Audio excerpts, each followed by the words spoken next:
পৃথিবীর সব কিতাবকে যদি আপনি মুছে ফেলেন, পুড়িয়ে ফেলেন, তারপরেও এই কিতাব থাকবে কি থাকবে না? কি থাকবে?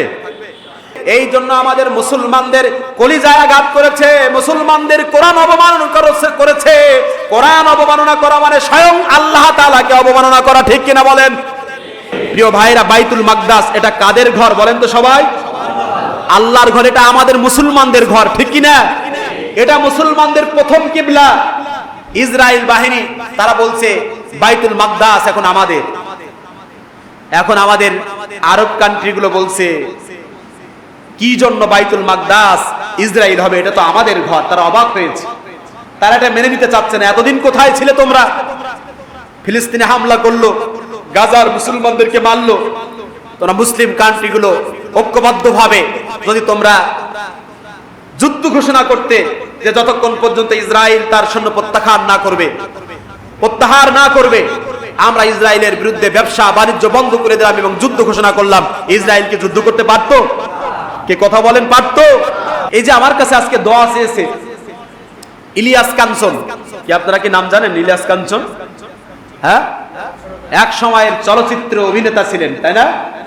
চলচ্চিত্র অভিনেতা, আবার বর্তমান নিরাপদ সড়কের চেয়ারম্যান তিনি। বাংলাদেশের নিরাপদ সড়ক চাই। এই ইলিয়াস কাঞ্চন অসুস্থ, লন্ডনে আছে। কি বড় আফসোসের কথা না? যে সন্তানের জন্য আপনারা আমার জীবন যৌবন সব শেষ করছি, যে সন্তানদের জন্য এত কষ্ট আপনি আমি করছি, সেই সন্তান আপনার আমার এমন একটা সময় আসবে কোনো কাজে লাগবে না। মা কত কষ্ট করেছে, বাবা কত কষ্ট করেছে, তারপরেও সেই মা বাবাকে সন্তান যদি মারা যাওয়ার পরেও যদি তার লাশটা টেনে ধরে, ও ভাইরা, আল্লাহ তাআলাকে ভুলে যে আপনি কোন দিকে দৌড়াচ্ছেন, কাদের জন্য আপনি ইনকাম করছেন, কাদের জন্য অনেক টাকার পাহাড় গড়তেছেন, যাদের জন্য করছেন সব রেখে আপনি চলে যাবেন, তারাই ভোগ করবে। আপনার আমার সামান্য খোঁজটা নেওয়ারও সুযোগ তারা পাবে না। কথা বলেন ঠিক কিনা?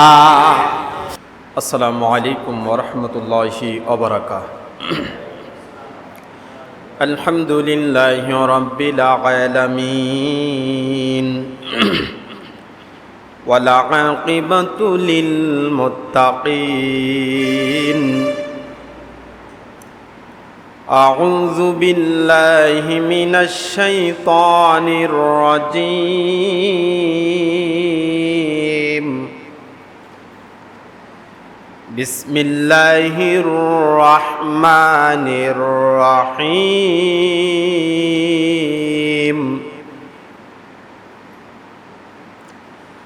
হাযা বায়ানুল লিন্নাসি ওয়া হুদাও ওয়া মাওঈযাতুল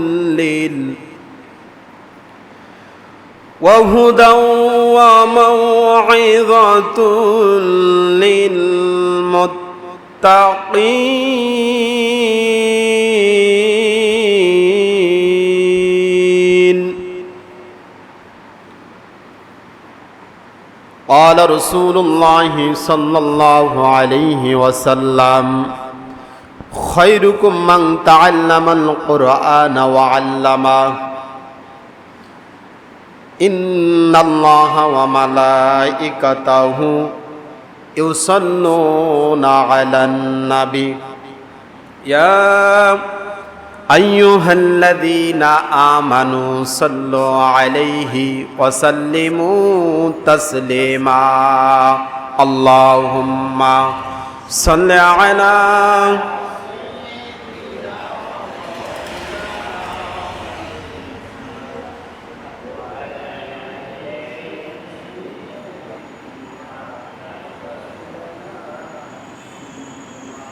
তোমাকে ডাকি যদি একবার আল্লাহ, আমাকে ডাকো তুমি বারবার। তোমাকে ডাকি যদি একবার আল্লাহ, আমাকে ডাকো তুমি বারবার। আলহামদুলিল্লাহ, রব্বুল আলামিনের দরবারে শুকরিয়া আদায় করছি যে মহান আল্লাহ তাআলা প্রতি জমার ন্যায় এ জমায়ও রব্বুল আলামিন আপনাকে আমাকে জমার খুতবা দেওয়ার এবং শুনবার সুযোগ দান করেছেন। এজন্য রব্বুল আলামিনের দরবারে শুকরিয়া। সবাই জবান ছেড়ে বলি আলহামদুলিল্লাহ। আরেকবার বলি আলহামদুলিল্লাহ। নবীজির প্রতি দুরূদ এবং সালাম জানাচ্ছি আবারও। সকলে বলুন সাল্লাল্লাহু আলাইহি ওয়াসাল্লাম। আমরা দোয়া করছি আমাদের আব্বা আম্মা দাদা দিন নানা নানি ভাই বোন আত্মীয় স্বজন যে যেখানে কবরবাসী হয়েছে, যে যেখানে কবরস্থ হয়েছে, রব্বুল আলামিন যেন তাদের কবরগুলোকে মাফ করে দেন, বলুন আমিন। আল্লাহ যেন তাদেরকে সাধারণ ক্ষমা করে দেন, বলি আমিন। দোয়া করছি খুতবার প্রারম্ভে আমাদের দেশের জন্য রব্বুল আলামিন আমাদের দেশের প্রতি শান্তি শৃঙ্খলা এবং আমাদের দেশের প্রতি যেন পরিপূর্ণ রহমত নাজিল করেন, বলি আমিন। প্রিয় ভাইরা আমার,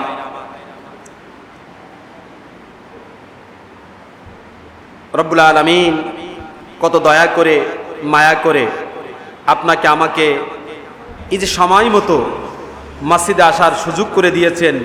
এর চাইতে রহমত, এর চাইতে আল্লাহর পক্ষ থেকে আপনার আমার জন্য করুণা আজকের সময়ের জন্য, এই সময়ের জন্য আর হতে পারে না। সবাই আসতে পারে না। জমার দিনে ছোট্ট একটা আমল করলে কোটি কোটি কোটি নেকি অর্জন করা সম্ভব। ছোট্ট আমল, অনেক বড় আমল না, দীর্ঘ সময় দেওয়া লাগবে না। রাসূল সাল্লাল্লাহু আলাইহি সাল্লাম বলেছেন, 5টা শর্ত পূরণ করে যারা জমার দিনে আসবে তাদের জন্য আছে অগণিত অসংখ্য সওয়াব, তার আমলনামায় আছে। মান গসালা ইয়াউমাল জুমআতি অগতাসালা সুম্মা বাক্কারা ওয়াবতাকারা ওমাশা ওয়ালাম ইয়ারকাব ওয়াদানা মিনাল ইমামি ফাস্তামাআ লাহু কানা লাহু বিকুল্লি খুতওয়াতিন আমালু সানাতিন আজরু সিয়ামিহা ওয়া কিয়ামিহা, বলুন সুবহানাল্লাহ। বুখারী মুসলিমের হাদিস। রাসূল সাল্লাল্লাহু আলাইহি সাল্লাম বলেন, জমার দিনে একটু স্পেশাল গোসল করবে।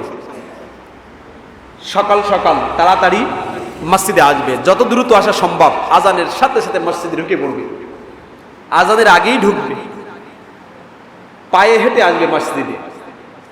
খতিবের নিকটবর্তী হয়ে বসবে সামনের কাতারে। খতিবের কাছাকাছি হওয়ার জন্য তার বাসনা চাওয়া পাওয়া থাকবে এবং কোনো কথা বলবে না। এই 5টা সত্য।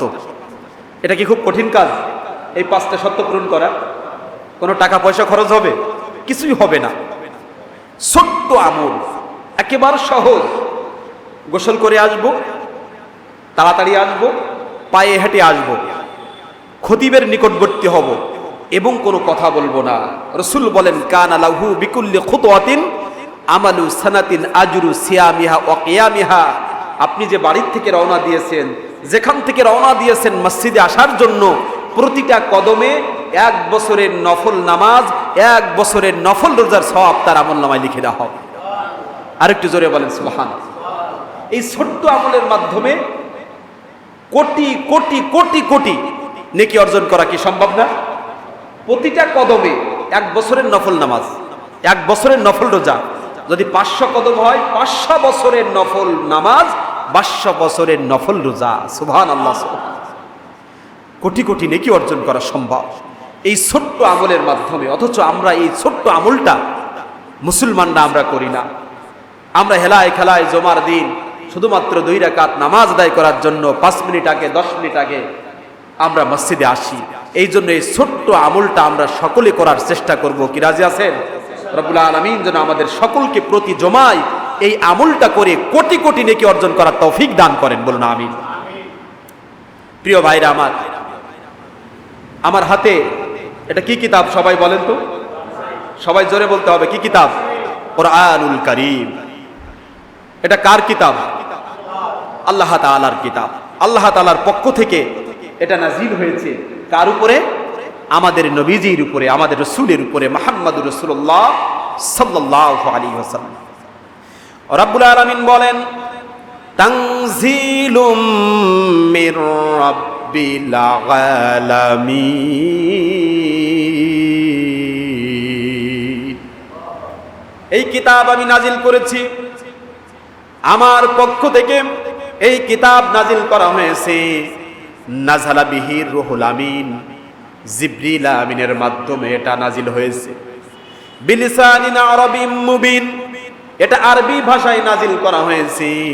আর এটা নাজিল করা হয়েছে শেষ নবী, আখিরি নবী মুহাম্মদুর রাসূলুল্লাহ সাল্লাল্লাহু আলাইহি সাল্লামের উপর। বলুন সুবহানাল্লাহ। তাহলে কিতাবটা কার কিতাব? আল্লাহ তাআলার কিতাব। এই কিতাবটা কোথায় ছিল? রব্বুল আলামিন সূরা বুরুজের শেষ আয়াতের মধ্যে আল্লাহ তাআলা বলেন, শেষ দুটি আয়াতের মধ্যে আল্লাহ তাআলা বলেন, বাল হুয়া কুরআনুম মাজিদুম ফি লাউহিম মাহফুজ। বলুন আল্লাহু আকবার। রব্বুল আলামিন বলেন, এই কিতাব লাউহে মাহফুজে সংরক্ষিত আছে। এটা সম্মানিত কিতাব, সম্মানিত ফলকে এটা লিপিবদ্ধ করা আছে। বলুন সুবহানাল্লাহ। আল্লাহর পক্ষ থেকে লাউহে মাহফুজ থেকে কিতাব নাজিল হয়েছে আমাদের রাসূলের উপরে। বলুন সুবহানাল্লাহ। প্রিয় ভাইরা আমার, এই কিতাবটা আল্লাহ তাআলা কেন নাজিল করেছেন? আল্লাহ তাআলা বলেন, হাযা বায়ানুল লিন্নাসি ওয়া হুদাও ওয়া মাউইযাতুল লিল মুত্তাকিন।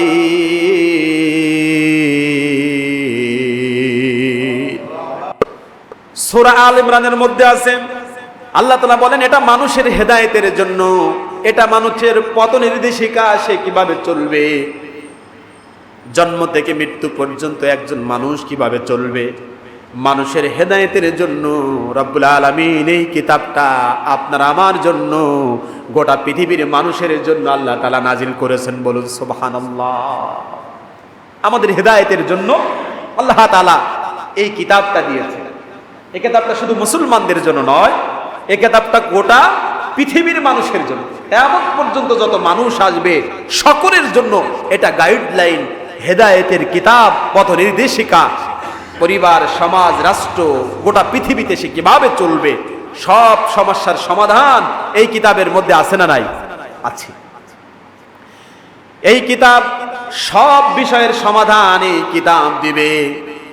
এমন কোন বিষয় নাই যেই বিষয়ের ইঙ্গিত রব্বুল আলামিন এই কোরআনে দেই না।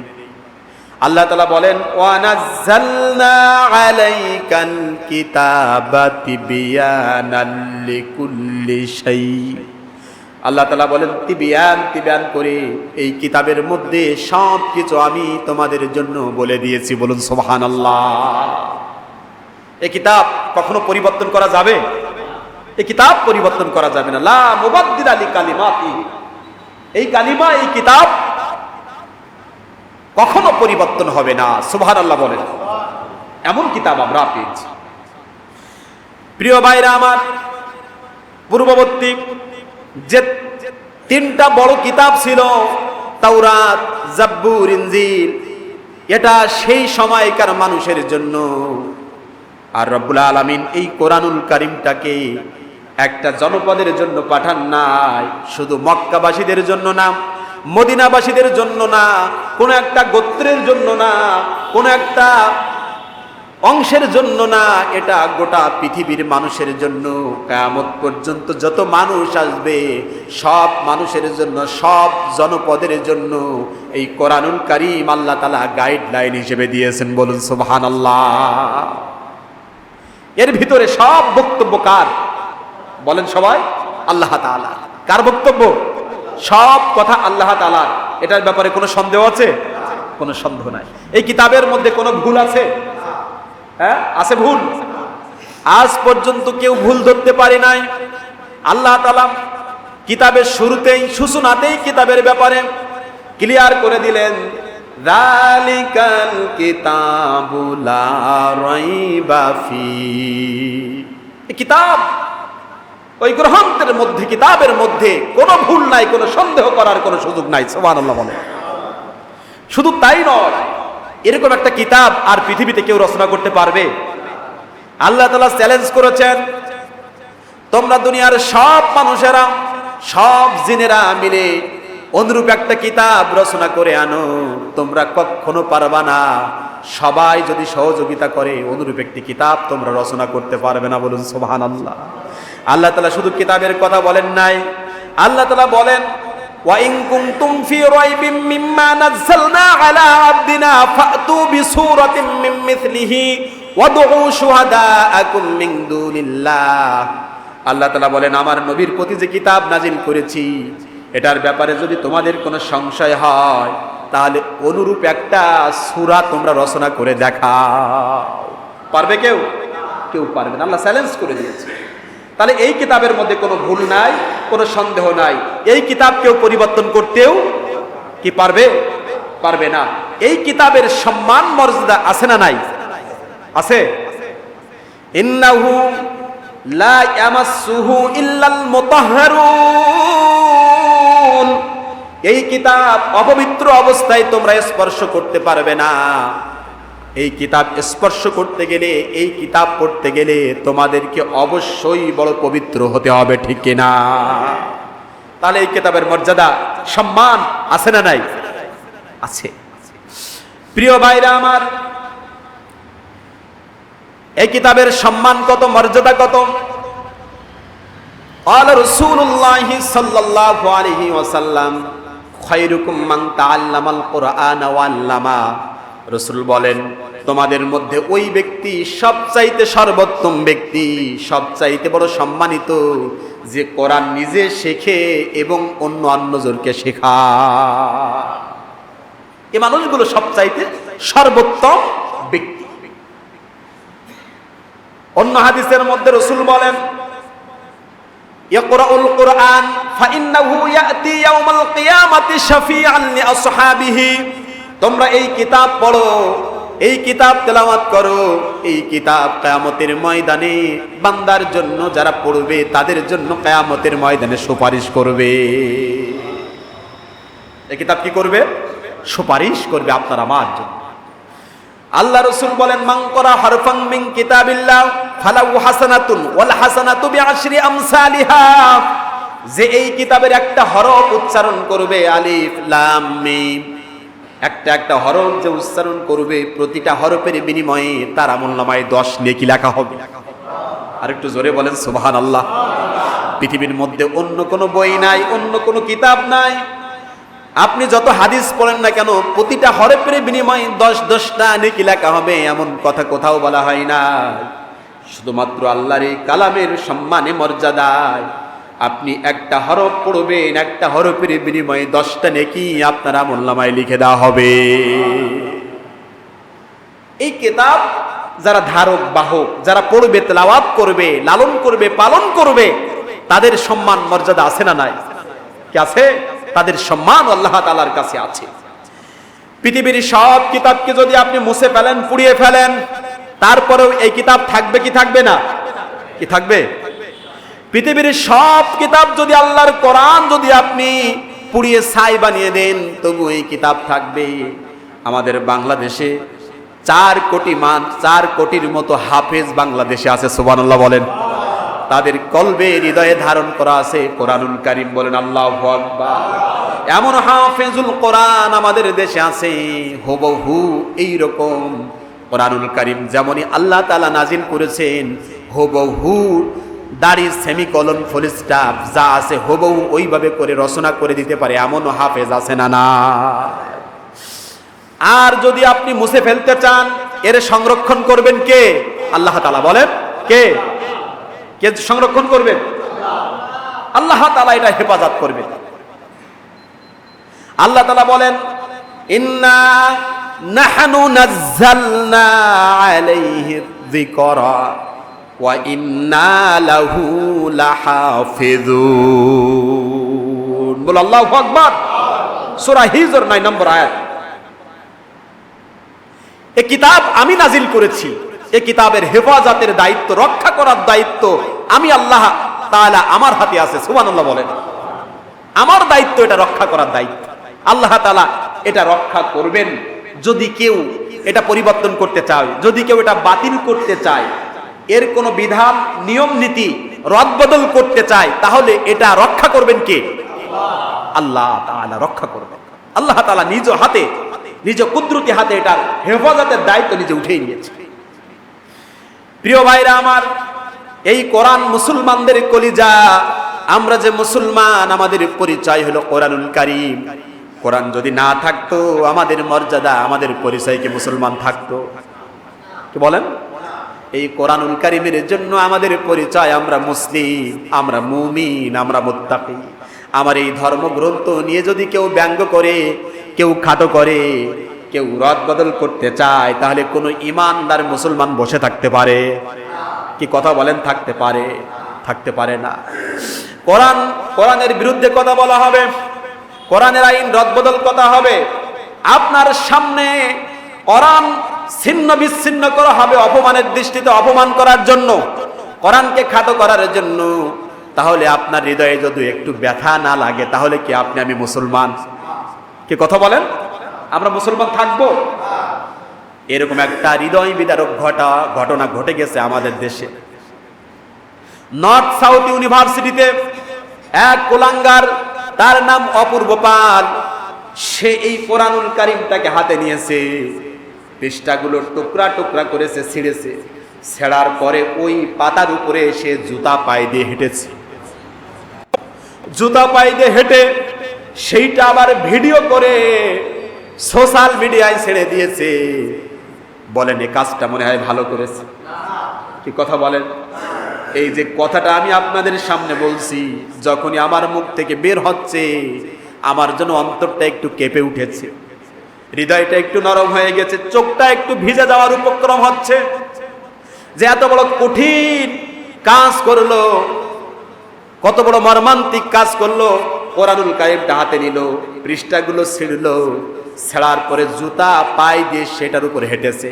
আর যখন ভিডিও করেছে, সে শীষ দিচ্ছে, ভিডিও করে সোশ্যাল মিডিয়ায় ছেড়ে দিয়েছে। এই ছেলেটা নাকি ভারসাম্যহীন পাগল। কি পাগল? কি আপনাদের কি মনে হয়? এ কি পাগল? নর্থ সাউথ ইউনিভার্সিটির 8ম সেমিস্টারের ছাত্র পাগল হলে বিশ্ববিদ্যালয়ে পড়তে পারত? 8ম সেমিস্টারে পড়ে। যদি পাগল হয়, কোরআন নিল কেন? অন্য কোনো গ্রন্থ নিতে পারেনি? অন্য কোনো বই পুস্তক শিখতে পারে নাই? ভগবান রামায়তী, বাইবেল, অসংখ্য কিতাব আছে, অথবা আমাদের সমাজে যে বইগুলো আছে সেগুলো নিয়ে তো ছিঁড়তে পারতো না, করে কোরআন ছিঁড়লো। ছেঁড়ার পরে আবার তার উপর জুতা পায়ে দিয়ে হাঁটলো, হাঁটার পরে আবার ভিডিও করে ছেড়ে দিল। তাহলে ভিডিও করলো কি করে? পাগল। কি বলেন? পাগল ভারসাম্যহীন যদি হয়, পাগল যদি হয়, উম্মাদ যদি হয়, তাহলে ভিডিও করলো কি করে? প্রিয় ভাইরা আমার, বাংলাদেশের মুসলিম তৌহিদি জনতার হৃদয় প্রকম্পিত হয়েছে, এমন ঘটনা ঘটিয়েছে। আজ পর্যন্ত বাংলাদেশে এত বড় কঠিন কাজ, এত বড় খারাপ কাজ, এত বড় জঘন্য কাজ আজ পর্যন্ত আর কেউ করে না। অপমান করেছে, ব্যঙ্গ করেছে, কোরআনের আইনের ব্যাপারে কথা বলেছে, সেটা আলাদা, কিন্তু এত বড় জঘন্য কাজ আজ পর্যন্ত বাংলাদেশে কেউ করে নাই। যেটা করেছে এই কুলাঙ্গার অপূর্ব পাল, তাকে গ্রেফতার করেছে নর্থ সাউথ ইউনিভার্সিটি এই বিশ্ববিদ্যালয় কর্তৃপক্ষ। বলছে সে পাগল। এ পাগল। আপনাদের কি মনে হয় বলেন? এ কি পাগল? পাগল কি এরকম কাজ করতে পারে? পাগল যদি পাগলামি করে, তার ভিন্ন কায়দায় পাগলামি করবে, তাই না? যদি পাগলই হয়ে থাকে, সে ভিডিও করলো কি করে? সোশ্যাল মিডিয়ায় ছেড়ে দিল কি করে? শীষ দিল কি করে? কে করলো ভিডিও? মোবাইল দিল কে তার হাতে? কি বলেন? আজকে আমরা মুসলমানরা এ বিষয়ে যদি আমাদের প্রতিবাদ না থাকে, এ বিষয়ে যদি আমাদের বক্তব্য না থাকে, এ বিষয়ে যদি আমাদের হুঙ্কার না থাকে, তাহলে আজকে অপূর্ব পাল করেছে, এরকম হাজারো অপূর্ব পাল বাংলার জমিনে আছে না নাই? আজকে অপূর্ব পাল করেছে, কালকে আরেক অপূর্ব পাল করবে। আজকে এতটুকু করেছে, কালকে এর চেয়ে বড় জঘন্য কাজ করবে। আমাদের মধ্যে দাঙ্গা হাঙ্গামা লাগিয়ে দিবে, আমাদের মধ্যে মারামারি লাগিয়ে দিবে, আমাদের মধ্যে বিশৃঙ্খলা বাঁধিয়ে দিবে। এই জন্য আমাদের মুসলমানদের কলিজায় আঘাত করেছে, মুসলমানদের কোরআন অবমাননা করেছে। কোরআন অবমাননা করা মানে স্বয়ং আল্লাহ তাআলাকে অবমাননা করা, ঠিক কিনা বলেন? এই জন্য আমাদের মুসলমানদের সোচ্চার হতে হবে, আমাদের মুসলমানদের আমাদের প্রতিবাদ করতে হবে। আমরা জোর দাবি জানাচ্ছি, যারা এরকম ধর্ম অবমাননা করবে, কোরআন অবমাননা করবে, নবী রাসূল নিয়ে অবমাননা করবে, আল্লাহ নিয়ে অবমাননা করবে, তাদেরকে রাষ্ট্রীয় আইনে আইন করতে হবে, তাদেরকে ধরে সাথে সাথে তাদেরকে শাস্তি দিতে হবে। কি ঠিক কিনা বলেন? যদি রাষ্ট্রীয় শাস্তি বাস্তবায়ন হয় তাহলে এইরকম অপূর্ব পাল বাংলার জমিনে কমপক্ষে আর তৈরি হবে না। কি বলেন, ঠিক কিনা? কিন্তু দুঃখের কথা, আমরা মুসলমানরা ঘুমন্ত, আমরা এই সব বিষয়গুলো নিয়ে বিশ্লেষণ করি না, গবেষণা করি না। একটা একটা ইস্যু আসে চলে যায়। অপূর্ব পালকে গ্রেপ্তার করেছে, হয়তো বা 2 মাস 6 মাস 2-4 বছর পরে আবার অপূর্ব পাল বেরিয়ে আসবে। কি ঠিক কিনা? আবার এরকম অপূর্ব পাল যেমন পাগলামি করেছে আবারও পাগলামি করবে। এ পাগল না, জাতে মাতাল, কি তালে ঠিক আছে। কি বলেন? জাতে মাতাল তালে ঠিক। প্রিয় ভাইয়ের, এ পাগল না। এ যারা পাগল বলছে তারাই এর পিছনে কলকাঠি নাড়তেছে। যারাই পাগল বলছে তাদেরকে ধরে রিমান্ড নিলে আসলে অপূর্ব পাল কি বা কি করতে চাচ্ছে এটা জাতির সামনে একেবারে উন্মুক্ত হয়ে যাবে। ঠিক কিনা বলেন? প্রিয় ভাইরা আমার, যারা এরকম কোরআন অবমাননা করবে, সবচেয়ে ছোট্ট শাস্তি আমরা দাবি করছি। কি শাস্তি বলেন? ছোট্ট শাস্তি। ছোট্ট শাস্তিটা কি? ইমাম মালিক রহমাতুল্লাহ আলাইহি বলেছেন যে যারা কোরআন অবমাননা করবে সে মুসলিম হোক আর অমুসলিম হোক, তার জন্য সর্বনিম্ন শাস্তি হলো মৃত্যুদণ্ড কার্যকর করতে হবে। এই ছোট্ট শাস্তি, এই শরীয়ত আইনটা যদি কার্যকর হয় তাহলে কোরআন অবমাননা, ইসলাম অবমাননা, হাদিস অবমাননা, রাসূল অবমাননা, আল্লাহ অবমাননার মতন এরকম জঘন্য কাজ, নিকৃষ্ট কাজ আর বাংলার জমিনে কেউ করতে সাহস পাবে না। আজ পর্যন্ত আপনারা শুনেছেন হিন্দু অবমাননা করা হয়েছে? শুনেছেন নাকি আপনারা? আমি তো শুনি নাই কোনোদিন। রামায়ণ, ভগবান, ভগবতী এরকম ধর্মগ্রন্থ নিয়ে আজ পর্যন্ত কোন মুসলিম ব্যঙ্গ করেছে এরকম তাদের ধর্মগ্রন্থের উপর জুতা পায়ে দিয়ে দাঁড়িয়েছে বা সেই ধর্মগ্রন্থ ছিঁড়ে ছিঁড়ে মানে অপমানের জন্য সোশ্যাল মিডিয়ায় প্রচার করেছে, এইরকম কোন মুসলিম করেছে এরকম কোন নজির আছে? এরকম নাই। কোরআনের অপমানে যদি না কাঁদে তোর মন, মুসলিম নয় মুনাফিক তুই, ইসলামের চির দুশমন। ঠিক কিনা? রাসূলের অপমানে যদি না কাঁদে তোর মন, মুসলিম নয় মুনাফিক তুই, রাসূলের চির দুশমন। ইসলামের অপমানে যদি না কাঁদে তোর মন, মুসলিম নয় মুনাফিক তুই, ইসলামের চির দুশমন। প্রিয় ভাইরা আমার, আমরা মুসলিম, ইসলাম অবমাননা হবে, রাসূল অবমাননা হবে, আল্লাহ তাআলার কালাম অবমাননা হবে, অপমান করা হবে, ছিঁড়ে টুকরা টুকরা করা হবে, জুতা পায়ে দিয়ে তার উপর হাঁটবে। আমার কলিজা যদি না কাঁদে, আমার রক্ত যদি একটু গরম না হয়, আমার যদি একটু রাগ না হয়, আমার যদি একটু কষ্ট না লাগে, তাহলে আপনি আমি বুঝে নিব যে আমাদের মধ্যে ঈমান নেই, আমি মুনাফিক, আমি মুসলমান নামধারী মুনাফিক। এই জন্য আমাদের ঈমানের দাবি হলো কোরআন, ইসলাম, দিন নিয়ে যারা ব্যঙ্গ করবে তাদের বিরুদ্ধে আমাদের প্রতিবাদী কণ্ঠ উচ্চারণ করা, সোচ্চার কণ্ঠ, সোচ্চার আওয়াজ দেওয়া। ঠিক কিনা বলেন? এজন্য আমরা চাই বাংলার জমিনে যারাই এরকম কোরআন, ইসলাম নিয়ে অপমান অপমান করবে তাদের সর্বোচ্চ শাস্তি আমরা দাবি করছি। ঠিক কিনা? আপনারা চান কি চান না? কে কথা বলেন, চান কি চান না? আমরা জোর দাবি জানাই। প্রিয় ভাইরা, এই যে অপূর্ব পাল যে পাগলামিটা করেছে তাকে পাগল বলছে, এ পাগলামি করে নাই। আমাদের বাংলাদেশে হিন্দু, বৌদ্ধ, খ্রিস্টান, এই যে সকল ধর্মের মানুষ একটা শান্তিপূর্ণভাবে আমরা বসবাস করছি। এই সমাজে, এই রাষ্ট্রের মধ্যে দাঙ্গা লাগাতে চায়, এই জন্য এইরকম হাজারো অপূর্ব পাল আমাদের বাংলাদেশে আছে না নাই? এই দাঙ্গা বাঁধানোর জন্য চেষ্টা করছে।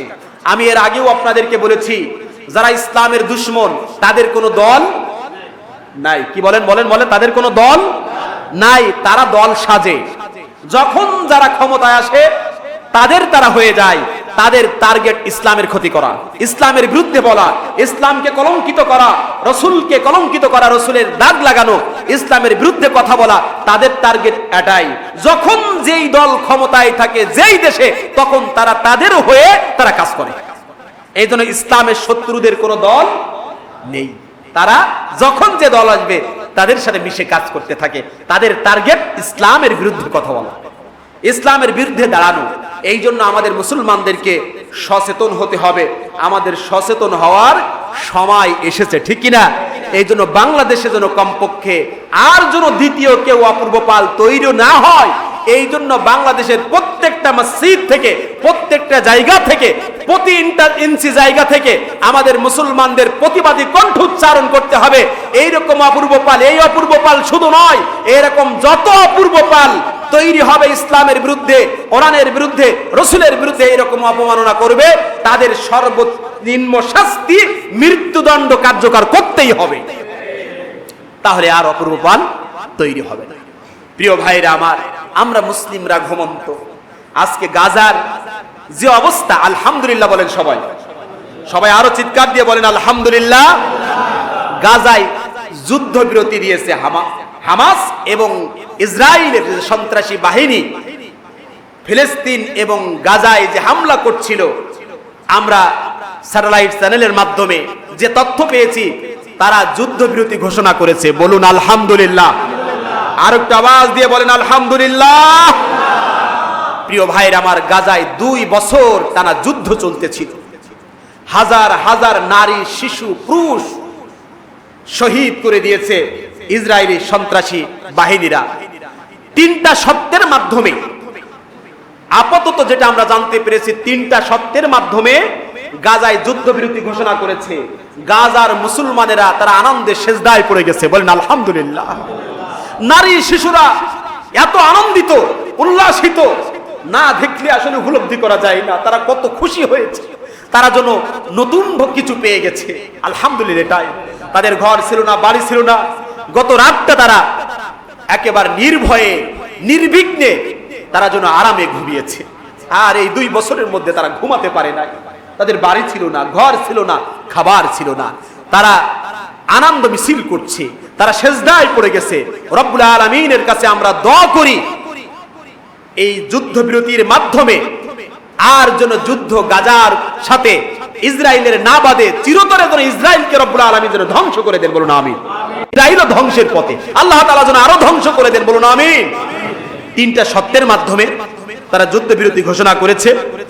1 নম্বর সত্য হলো, ইসরায়েলের 33 জন সৈন্য ফিলিস্তিনে আটকানো আছে, এদেরকে ছেড়ে দিতে হবে। এবং হামাস এবং ফিলিস্তিনের 1000 সৈন্য আটকানো আছে, সৈন্য সহ সাধারণ মানুষ, এদেরকে ছেড়ে দিতে হবে। এই প্রথম সত্যে যুদ্ধবিরতি ঘোষণা করেছে। 2 নম্বর সত্য হলো, গাজায় কোনো খাবারের ট্রাক, কোনো মালবাহী গাড়ি প্রবেশ অনুমতি ছিল না, তারা অবরোধ করে রেখেছিল। কমপক্ষে প্রতিদিন 600 ট্রাক, মালবাহী ট্রাক তারা গাজায় প্রবেশ করতে পারবে। এই একটা সত্যে গাজায় যুদ্ধবিরতি ঘোষণা করেছে ইসরায়েল। তৃতীয় সত্য হলো, ইসরায়েলের যে ক্যাম্পগুলো ছিল গাজার আশেপাশে, সব ক্যাম্পগুলো ইসরায়েল ধীরে ধীরে তারা প্রত্যাখ্যান করবে, প্রত্যাবর্তন করবে। তারা তাদের ক্যাম্পগুলোকে উঠাই নিবে, ফিরিয়ে নিবে। আপাতত এই 3টা সত্যের মাধ্যমে যুদ্ধবিরতি ঘোষণা করেছে। রব্বুল আলামিনের কাছে আমরা দোয়া করব, আল্লাহ তাআলা যেন গাজার মুসলমানদেরকে এবং ফিলিস্তিনকে যেন আল্লাহ তাআলা মুক্ত করে দেন। বলুন আমিন। আরো জোরে বলুন আমিন। প্রিয় ভাইরা, বাইতুল মাকদাস এটা কাদের ঘর বলেন তো সবাই? আল্লাহর ঘর। এটা আমাদের মুসলমানদের ঘর, ঠিক কি না? এটা মুসলমানদের প্রথম কিবলা। ইসরায়েল বাহিনী তারা বলছে বাইতুল মাকদাস এখন আমাদের। এখন আমাদের আরব কান্ট্রিগুলো বলছে, কি জন্য বাইতুল মাকদাস ইসরায়েল হবে? এটা তো আমাদের ঘর। তারা অবাক হয়েছে, তারা এটা মেনে নিতে চাচ্ছে না। এতদিন কোথায় ছিলে তোমরা? ফিলিস্তিনে হামলা করলো, গাজার মুসলমানদেরকে মারলো। তোমরা মুসলিম কান্ট্রিগুলো ঐক্যবদ্ধভাবে যদি তোমরা যুদ্ধ ঘোষণা করতে, যে যতক্ষণ পর্যন্ত ইসরায়েল তার সৈন্য প্রত্যাহার না করবে, আমরা ইসরায়েলের বিরুদ্ধে ব্যবসা বাণিজ্য বন্ধ করে দিলাম এবং যুদ্ধ ঘোষণা করলাম, ইসরায়েলকে যুদ্ধ করতে পারতো? কে কথা বলেন পারতো? মুসলিম কান্ট্রিগুলো ঘুমিয়েছিল, আর বাইতুল মাকদাস ইসরায়েল ঘোষণা করছে যে এটা আমাদের ঘর। কিন্তু বাইতুল মাকদাস কাদের ঘর? কি কথা বলেন, কাদের ঘর? মুসলমানদের ঘর, আমাদের ঘর। বলেন আমাদের ঘর। বাইতুল মাকদাস আমার ঘর, আপনার ঘর, প্রতিটা মুসলমানের ঘর হলো বাইতুল মাকদাস, যেটা মুসলমানদের প্রথম কিবলা। এই বাইতুল মাকদাসে ইমাম মাহদী আলাইহিস সালাতু ওয়াস সালাম আগমন করবেন, ঈসা আলাইহিস সালাতু ওয়াস সালাম আগমন করবেন। এই বাইতুল মাকদাসে রাসূলের নেতৃত্বে, রাসূলের ইমামতিতে সব নবীরা রাসূলের ইমামতিতে তারা নামাজ আদায় করেছে। এই হলো বাইতুল মাকদাস।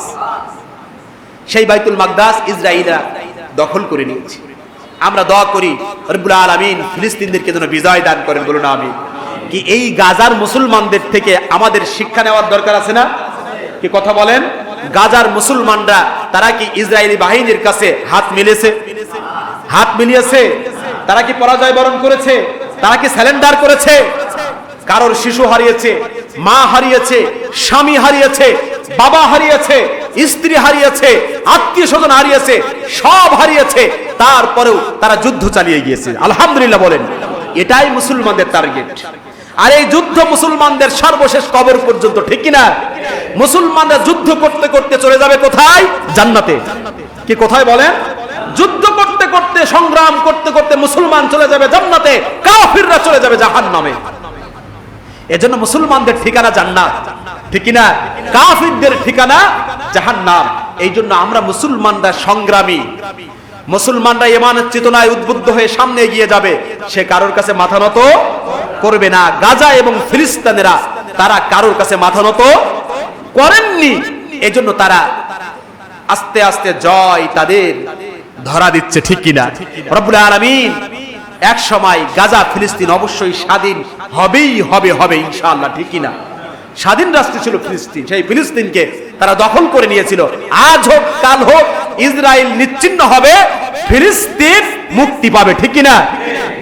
গোটা পৃথিবীতে যে সমস্ত রাষ্ট্রে মুসলমানদেরকে হত্যা করছে, মুসলমানদেরকে মারছে, আজ হোক কাল হোক প্রত্যেকটা দেশে মুসলমান মুক্তি পাবে। বাতিল কাফেররা তারা শেষ হয়ে যাবে, ঠিক কিনা? তারাই থাকবে না, মুসলমান থাকবে। প্রিয় ভাইরা আমার, আমরা চিরকাল দুনিয়ায় থাকতে আসি কি? আমরা চিরকাল থাকতে আসছি? কি কথা বলেন? আমাদের ঠিকানা কোথায়? আমাদের ঠিকানা জান্নাত, ঠিক কিনা? মুসলমান চিরকাল থাকতে আসে নাই। মুসলমান অল্প সময়ের মধ্যে জান্নাত ক্রয় করে তারা দুনিয়ার থেকে বিদায় নেবে। এটা হলো মুসলমানদের টার্গেট। কি ঠিক না ভাই? কি কথা ধরে আওয়াজ দেন না কেন, ঠিক কিনা? মুসলমানরা অল্প টাইমের মধ্যে বিদায় নেবে। এই দুনিয়ায় সংগ্রামের মাধ্যমে আল্লাহ তাআলার জন্য ফি সাবিলিল্লাহ, এই জিহাদের মাধ্যমে তারা জান্নাত খরিদ করে নিয়ে, তারা বিশাল জান্নাতের মালিকানা নিয়ে তারা দুনিয়ার থেকে বিদায় নেবে, ঠিক না? বেশিক্ষণ আমরা থাকতে পারবো না। অল্প টাইম, যে যতই বলত্ব করেছে, যতই তাকাব্বুরি করেছে, আছে তারা? কি কথা বলেন? আছে আছে আছে? নেই।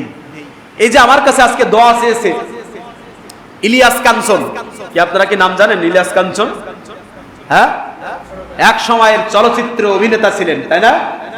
চলচ্চিত্র অভিনেতা, আবার বর্তমান নিরাপদ সড়কের চেয়ারম্যান তিনি। বাংলাদেশের নিরাপদ সড়ক চাই।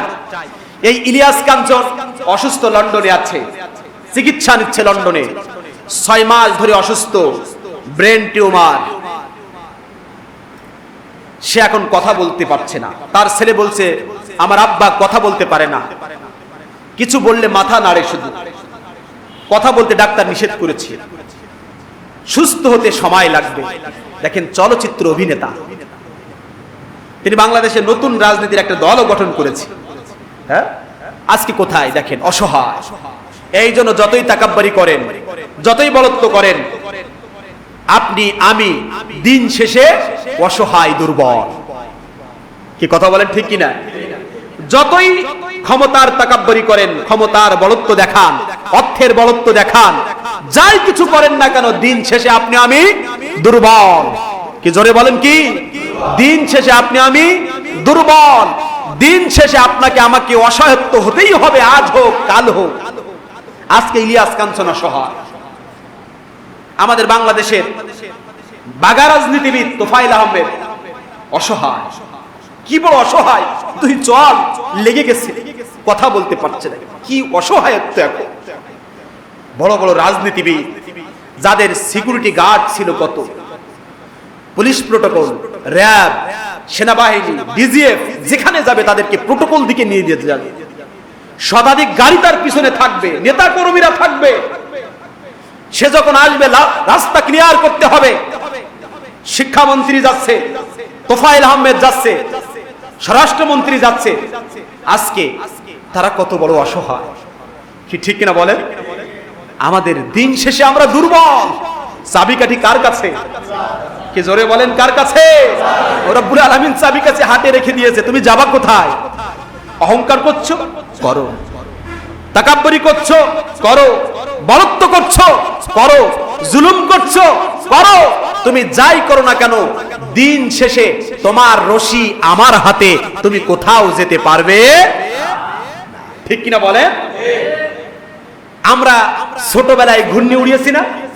ঘুড়ি, ঘুড়ি আপনারা উড়াইছেন, আমি তো উড়াইছি, আপনারা উড়াইছেন।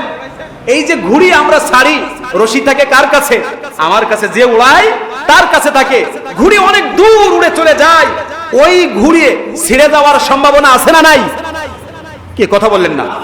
জোরে বলেন, আছে না নাই? ওই ঘূর্ণি বা ঘুড়ি ছিঁড়ে যাওয়ার সম্ভাবনা আছে। তারপরেও যে ঘোড়ায়, যে উড়াচ্ছে তার হাতে আছে, ঘুড়ি যত দূরে যাক না কেন, সে যখন রশি টান দিবে আস্তে আস্তে আস্তে আস্তে করে মালিকের কাছে, যে উড়াচ্ছে তার কাছে চলে আসবে, ঠিক কিনা?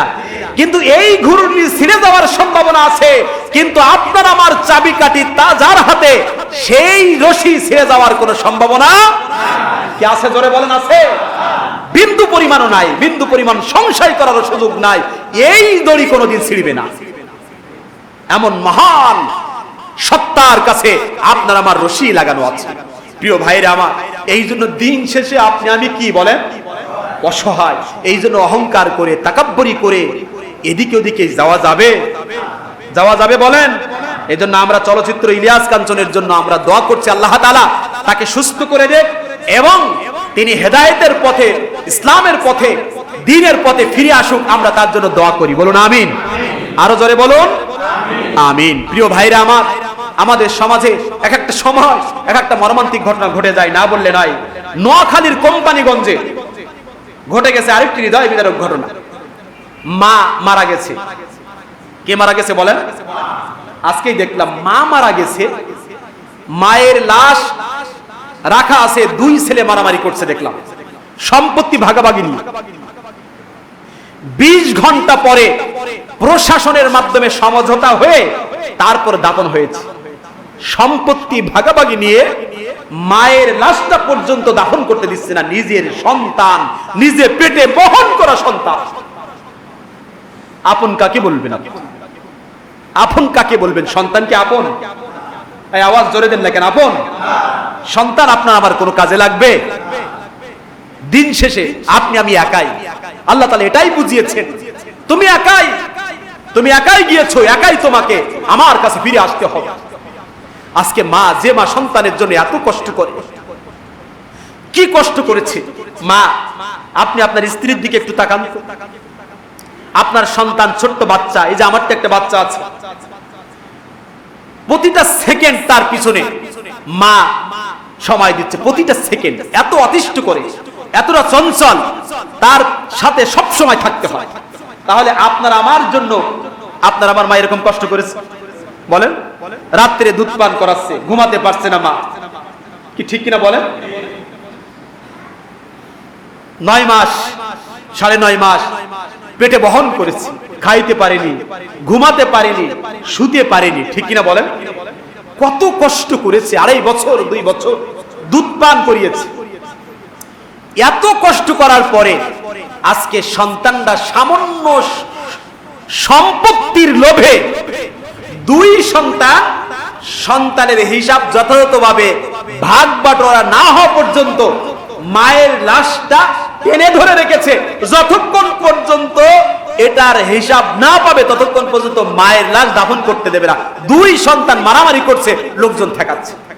তারপরে প্রশাসন এসে সমাধান করে 20 ঘন্টা পরে দাফন কাজ সম্পন্ন করা হয়েছে। কি বড় আফসোসের কথা না?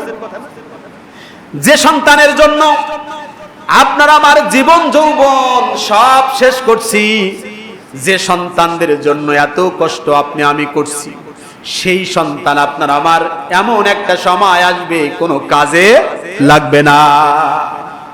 মা কত কষ্ট করেছে, বাবা কত কষ্ট করেছে, তারপরেও সেই মা বাবাকে সন্তান যদি মারা যাওয়ার পরে যদি তার লাশটা টেনে ধরে, ও ভাইরা, আল্লাহ তাআলাকে ভুলে যে আপনি কোন দিকে দৌড়াচ্ছেন, কাদের জন্য আপনি ইনকাম করছেন, কাদের জন্য অনেক টাকার পাহাড় করতেছেন, যাদের জন্য করছেন সব রেখে আপনি চলে যাবেন, তারাই ভোগ করবে।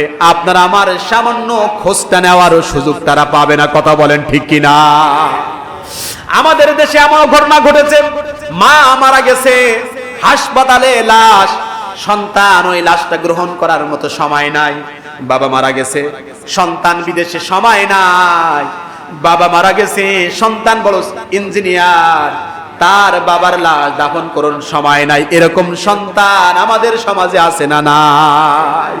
এরকম সন্তান আছে, বাবাকে গালি দেয়, মাকে গালি দেয়, মাকে ছোট করে, মাকে খেতে দেয় না, পড়তে দেয় না। এরকম সন্তান আছে না নাই? অথবা আল্লাহ তাআলা বলেন, খবরদার খবরদার, তোমার বাবা মাকে তুমি গালি দিও না। বাবা মাকে গালি দেওয়া এটা হারাম। বাবা মাকে যারা গালি দেয় তাদের ভাগ্য তারা শেষ করে ফেললো। আপনি বাবা মাকে অপমান করলেন, ছোট করলেন, লাঞ্ছনা করলেন, বঞ্চনা করলেন, আপনি আপনার ভাগ্য, আপনি আপনার তাকদীরকে শেষ করে ফেলছেন। আল্লাহ তাআলা বলেন, ইম্মা ইয়াবলুগান্না ইনদাকাল কিবারা আহাদুহুমা আও কিলাহুমা ফালা তাকুল লাহুমা উফফিন ওয়ালা তানহারহুমা ওয়া কুল লাহুমা কাওলান কারীমা। আল্লাহ তাআলা বলেন, তোমার বাবা মা যখন বৃদ্ধ বার্ধক্য উপনীত হয়, বৃদ্ধ বৃদ্ধা হয়ে যায়, তখন তোমার খরচটা বাবা মায়ের জন্য তুমি করো। তোমার বাবা মার জন্য তোমার রহমতের ডানা ফেলে দাও। তাদের সাথে কর্কশ স্বরে কথা বলো না, তাদেরকে গালি দিও না। ওয়াকুল্লাহুমা উফফিউ, তাদের ব্যাপারে উফ শব্দটা ব্যবহার করো না, তাদের সাথে নরম স্বরে কথা বলো। বলুন সুবহানাল্লাহ। আর তাদের জন্য কি করো? তারা মারা গেলে তুমি দোয়া করো, ওয়াকুর রব্বিরহামহুমা কামা রাব্বায়ানি সগীরা। মুখস্থ আছে? সবাই বলেন, ওয়াকুর রব্বিরহামহুমা কামা রাব্বায়ানি সগীরা। তোমার মায়ের জন্য, বাবার জন্য দোয়া করো, আল্লাহ আমার বাবা মা ছোট্টবেলায় যেভাবে আমাকে লালন পালন করেছে, আমার বাবা মাকে তুমি সেইভাবে ভালো রাখো। বলুন সুবহানাল্লাহ। আজকে আমরা সন্তানেরা বাবা মাকে কত কষ্ট দিই, কত গালি দেই, খেতে দেই না, পড়তে দেই না, নানান ধরনের অজুহাত পেশ করি। এরকম আছে না নাই? এই জন্য আমি আপনাদের কাছে অনুরোধ করি, খবরদার, বাবা মা যদি আপনাকে আমাকে ঠকায়, আল্লাহর কাছে বাবা মা হিসাব দেবে। কিন্তু আপনি বাবা মাকে ঠকাবেন না, বাবা মাকে গালি দিবেন না, বাবা মাকে ছোট করবেন না। বাবা মা অসুস্থ, তাকে ওষুধ কিনে দেন, তার খোঁজ খবর নেন। বাবা মামা যদি আপনার আমার জন্য দোয়া করে, ওই বাবা মা যেমনই হোক না কেন, ওই দোয়ার সাথে সাথে আসমানে পৌঁছে যায়। বাবা মা আছে আমাদের? সবার আছে? কার কার বাবা মা আছে? হাত উঁচু করেন। বাবা মা আছে সব?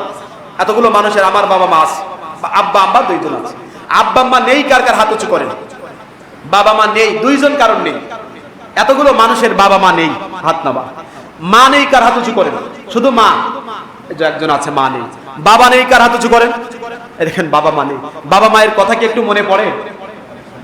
যাদের নেই বাবা মা, বাবা মার কথা কি একটু মনে পড়ে? কিন্তু আওয়াজটা একটু আস্তে দিচ্ছেন কেন? কি একটু মনে পড়ে? পড়ে? মনে একটু মনে পড়ে? প্রিয় ভাইরা আমার, এই যে আমরা বড় হয়ে গেছি, আমার কথা বলছে, আমি বড় হয়ে গেছি, আমি ফোন দিতে পারি না, কিন্তু আমার মা সকালে এবং সন্ধ্যায় প্রতিদিন একবার করে ফোন দিবি। কেন দিচ্ছি? আমি তো দিচ্ছি না, তার টানে দিচ্ছি। এই নিয়ামত আমরা যারা হারিয়ে ফেলেছি, এই নিয়ামত কি আর কখনো পাওয়া যাবে? দুনিয়ায় আর কেউ এভাবে ফোন দেয় না, আর দুনিয়ার কেউ এভাবে খোঁজ নেবে না। যদি মা চলে যায়, বাবা চলে যায়, বাবা বট বৃক্ষের মতো আপনার আমার জন্য ছায়া। আপনার বাবা অসুস্থ হয়ে আছে, আপনি মনে করছেন আপনার আমার জন্য বোঝা। এরকম আর মনে করি না ভাইরা? বোঝা মনে করবেন না। আপনার সম্পত্তি কম আছে, আপনি অভাবের মধ্যে আছেন, আপনি ওর থেকে যতটুকু পারেন আপনার বাবা মার জন্য দাঁড়াবেন। ও বাবা মা আপনার কাছ থেকে অনেক চায় না, কি চায় বলেন? একজন বাবা মার কথা আপনি বলেন, আমার নাম বলেন, যে আমার বাবা মাকে আমি যত দেই তারপরে বলে আমার দেয় না দেয় না, এরকম বাবা মা আমার মনে হয় নেই, এরকম বাবা মা নেই। সন্তান দিলে আরো বলে তুমি এত খরচ করছো কেন? এটাই হচ্ছে বাবা মার খাসলাত, এটাই হলো বাবা মার বৈশিষ্ট্য, ঠিক কি না? এই জন্য প্রিয় ভাইরা, বাবা মাকে কষ্ট দিবেন না, কি রাজি আছেন? যাদের এই নিয়ামত বেঁচে আছে তাদের খোঁজ খবর নিবেন, সবাই সবাই নিবেন। কিন্তু আমাদের কাছে এরকম সংবাদ আছে, বাবা অসুস্থ হয়ে পড়ে আছে আর খোঁজ নেয় না, কি আছে না? মা অসুস্থ হয়ে পড়ে আছে আর খোঁজ নেয় না।